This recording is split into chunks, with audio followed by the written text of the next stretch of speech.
जगा वर्तमानात बिनधास्त हे ब्रीद उराशी बाळगून बदलत्या युगाबरोबर चालणारी महाराष्ट्राची अत्याधुनिक आणि परिपूर्ण वृत्तवाहिनी सी 24 तास. वृत्तवाहिनीला 12व्या वर्धापन दिनाच्या हार्दिक शुभेच्छा. शुभेच्छुक सहकार महर्षी भाऊसाहेब थोरात यांनी घुलेवाडीच्या माळरानावरती शेतकरी, कष्टकरी, शेतमजूर आणि कामगार यांच्यासाठी उभारलेली प्रतिसृष्टी म्हणजेच अमृत उद्योग समूह. अथक, अविरत, रचनात्मक वाटचाल. अमृत उद्योग समूह सहकार महर्षी भाऊसाहेब थोरात सहकारी साखर कारखाना लिमिटेड, अमृतनगर. संगमनेर तालुका सहकारी दूध उत्पादक प्रक्रिया संघ मर्यादित, संगमनेर. अमृत वाहिनी शेती आणि शिक्षण विकास संस्था, अमृतनगर. श्री भाऊसाहेब थोरात अमृत वाहिनी नागरी सहकारी बँक लिमिटेड, घुलेवाडी.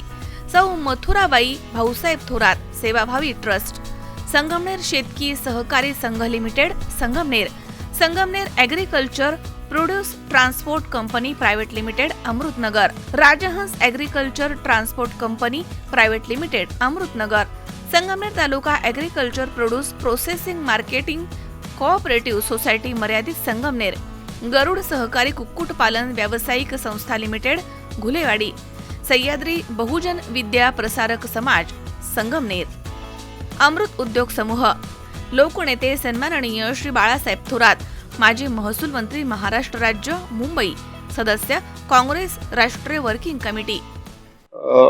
सर्वसामान्यांचे विषय घेऊन ते लोकमानसांपर्यंत पुरवणं, समस्या त्यांच्या पुरवणं, त्यावर सोडवणुकीचे प्रयत्न व पुरवणं आणि योग्य जागृती समाजामध्ये निर्माण करणं, याकरता ही वृत्तवाहिनी सातत्यानं इतके वर्ष काम करते आहे.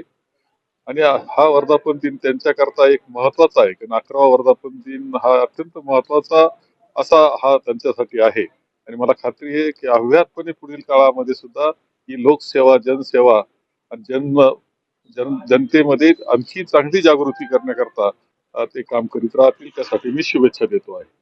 15 ऑगस्ट स्वातंत्र्य दिन संपन्न होतो आहे. भारतीय जीवनामध्ये, इतिहासामध्ये अत्यंत महत्वाचा दिवस 15 ऑगस्ट 1947 आहे की ज्या दिवशी देशाला स्वातंत्र्य मिळालं. आपण लोकशाही स्वीकारली, आपण राज्यघटना स्वीकारली आणि आपण त्या मार्गाने पुढे आणखी हा देश नेतो आहोत. काळजी घ्यावी लागणार आहे की याच पद्धतीनं हा देश लोकशाही पद्धतीनं पुढे जाईल, याची काळजी मात्र सर्व नागरिकांना घ्यावी लागणार आहे. मी स्वातंत्र्य दिनाच्या शुभेच्छा देतो.